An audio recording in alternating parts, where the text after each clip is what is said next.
As an adult who has struggled with anxiety and depression, I have learned that my mindset is one of the most important things that I can work on. It's not only important to work on to overcome depression and anxiety, but it's also really important to work on to avoid those things in the future and to really live a full, abundant life. As a mom, I want more than anything for my girls to have strong, healthy minds from a young age. And now that I know better, I do better as a mom. Because depression and anxiety runs in my family, I really want to make sure my girls have the strongest mindset they can from a really young age. And I've learned so much about mindset that it's not very hard to start instilling that in our children right now. So in today's video, I'm going to be sharing 10 different tips for helping your child to have a strong mindset. Now this video might be kind of long, but it's definitely worth it to watch till the end because I truly believe of anything we could give our children, I think having a good mindset is the #1 thing for overall life, happiness, success, fulfillment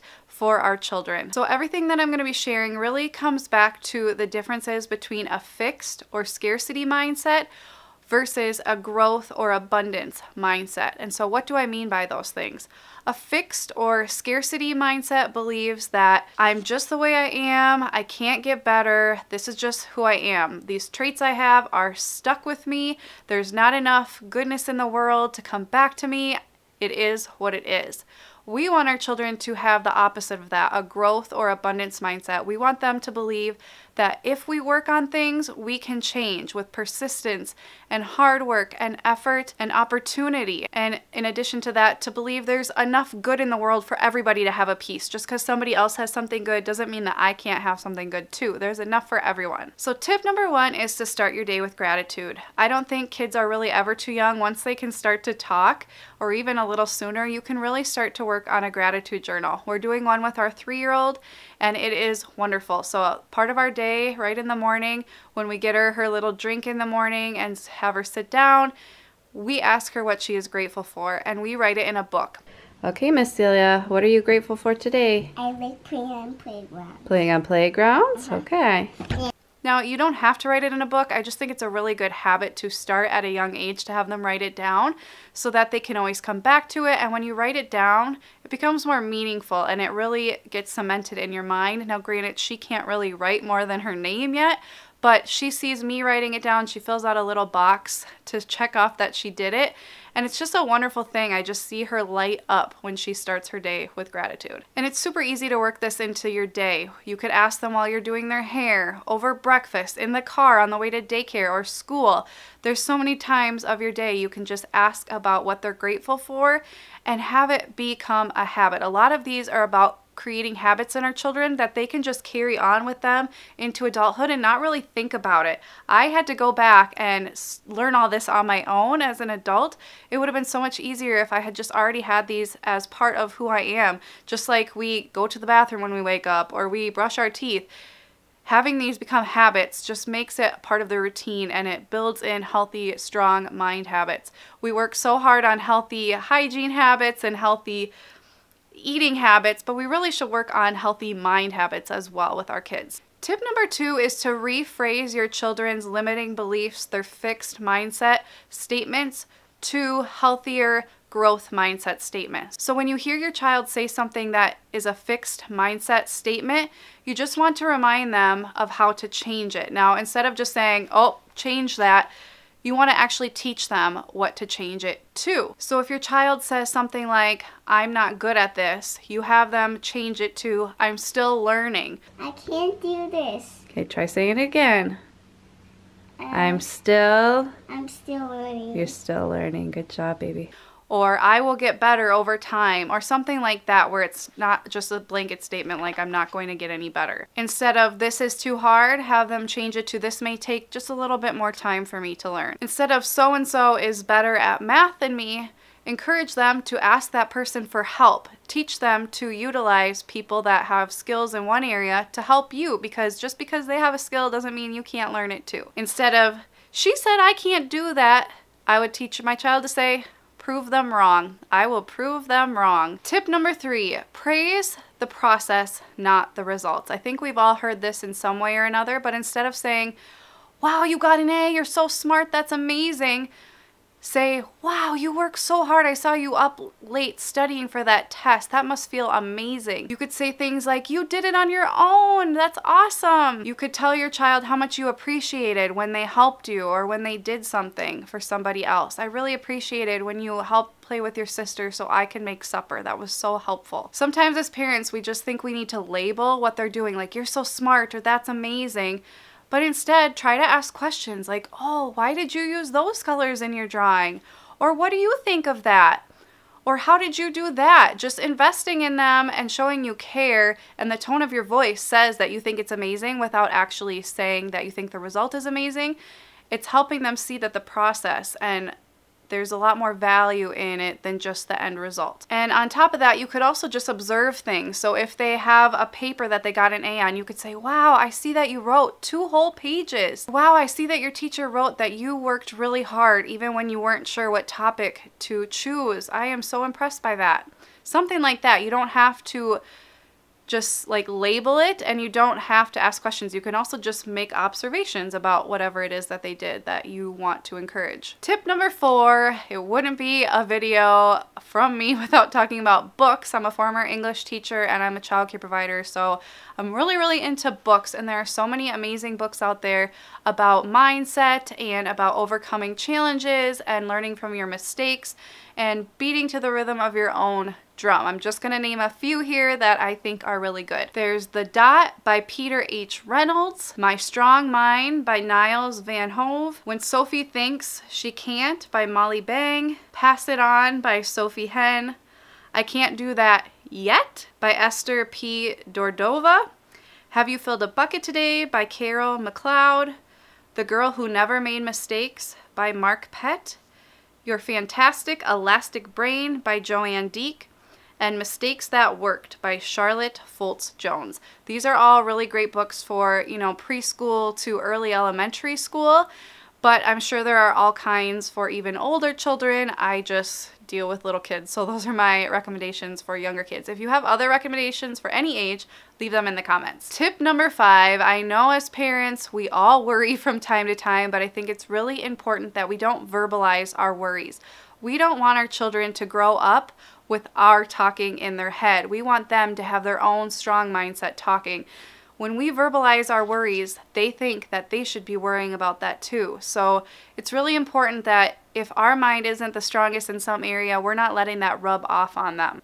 This world gives us so much that we could worry about, and we just really want our children to stay away from that as much as possible. There's always a good reason to be realistic, but worry doesn't necessarily equate to realism. A lot of time it's inflated, it's from our own past and baggage that we carry, and we don't want to put that on our children.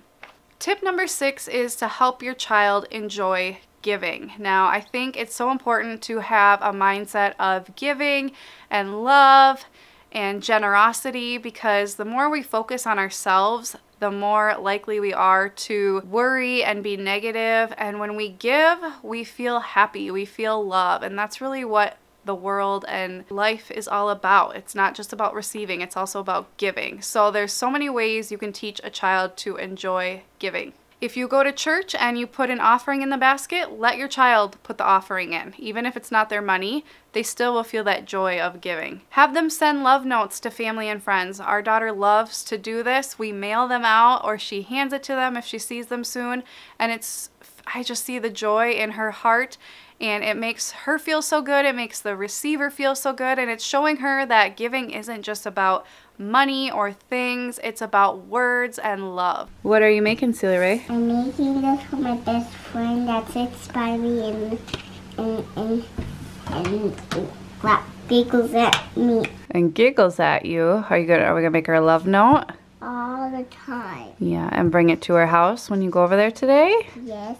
To show her how much you love her? Mm-hmm. Oh, that's so sweet. What are you drawing? I'm drawing her house. Obviously, giving toys to kids who need them more is a great thing to do. They could do a lemonade stand and donate the money or part of the money.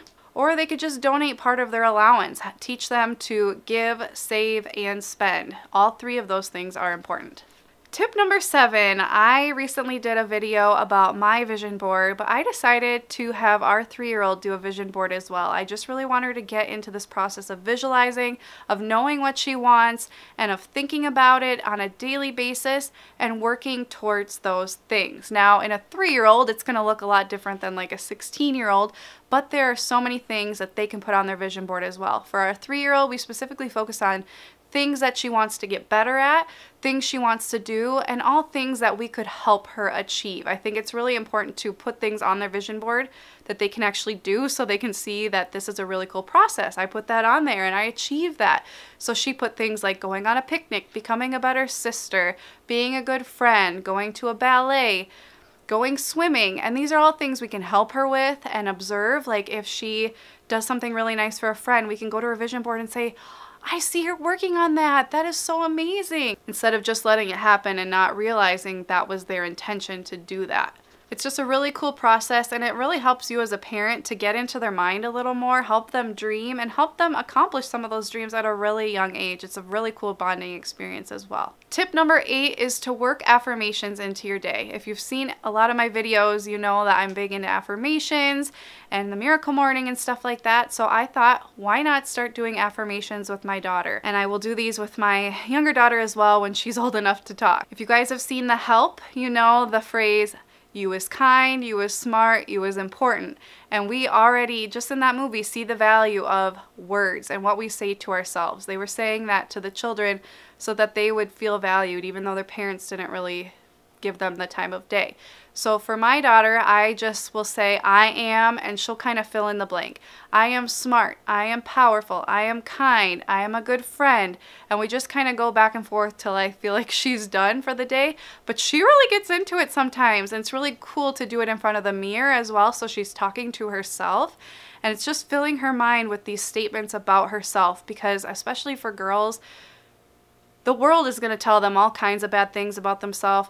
She's going to tell herself bad things about herself as she gets older and realizes like, oh, I'm supposed to look a certain way or act a certain way. But if I can get these really good quotes and affirmations into her mind from a young age, hopefully they will kind of push out the negativity as she gets older. I am Strong. I am Powerful. I am So good. I am Really friendly. Say affirmations. Affirmations. Tip number 9 is to teach your child to visualize success. So you can do this in a whole number of ways, but these are just a few ways I thought of. For an older child, if they have a test coming up that they're kind of nervous about, the night before or the week before, every night you could have them visualize sitting down at their desk, filling out the test, and walk them through what it would feel like to know the answers, to get a good grade, and then to get the test back and see an A on it, and to bring it home and show their parents and everybody cheers and you go out to dinner or whatever it is. Have them visualize it. The more we can visualize success, the more likely it is to happen. Looking at like Olympic gymnasts, so much of it is in your head. If you can psych yourself up instead of psyching yourself out, you're more likely to be successful, because a lot of it is just being nervous. Before a game or recital or concert or something, have your child run through what it would look like. I know when I was a dancer on the dance team, we would on competition days sit in a circle holding hands, closing our eyes, and we would run through the songs twice, just visualizing us doing it perfectly. And I think that's such a wonderful way to gain confidence. And tip number 10, of course, it is super important to model these things yourself. Whenever possible, you want your child to see you doing these things. You can work it into your day and say all you want to say, but seeing you actually doing these things is the best teacher for our children.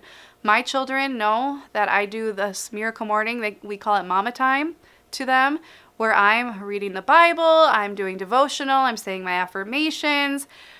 She sees my vision board and she sees me saying those affirmations. I say them with her. I try to rephrase things myself. If I say something and I realize it's a limiting belief, I'll tell her, oh, I don't want to say that. This is what I should say instead. And she knows I do a gratitude journal as well. I've shown her them. I've read some of them to her. I've told her how much she is amazing part of my life and how grateful I am for her, and just letting your children into this part of your life lets them see that, oh, this is what a healthy mindset is like. Just like we want our kids to see us exercising and eating right, we want our kids to see us doing things to help us have a healthy mind and become part of their habits as well. I really hope you guys enjoyed this video, and I really hope you can start implementing some of these with your own kids or kids you know. It's so important, and I'm on a mission to help our kids with their mental health. So please give this video a thumbs up if you enjoyed it, and I will see you next time. Thank you guys. Bye.